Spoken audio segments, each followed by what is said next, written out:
more easy to follow and very commercial ang songs because we were involved with recording companies.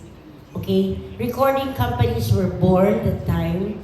So we had WIA, Dyna, Octo, A&W, so forth and so on.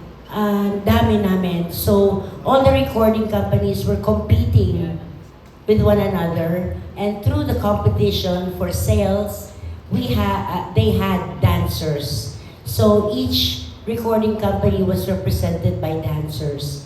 So that is the biggest difference because hindi na ngayon ginagawa ngayon yan ng recording company. Okay? And then before, I should compare, all dance steps were all original. Now, the steps are all coming from the videos from the US and from everywhere. So, nung araw, hindi kami nanggagaya. Ako po, hindi ako nanggagaya. Hindi ako marunong manggaya sa video kasi wala pa pong video noon. Bibihira po. Talagang wala. So, with God's grace that binibigyan ng mga choreographers ng for being creative, we come up with dance crazes. Yun. And then, sumusunod ang tao. Pag sumunod ang tao, sumusunod na yung buong Pilipinas hanggang labas ng ibang bansa.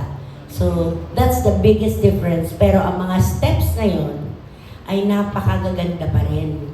Napakagagaling ngayon ng ating mga dancers who are now currently competing abroad for hip-hop, for everything. And Philippines is always winning. Yun.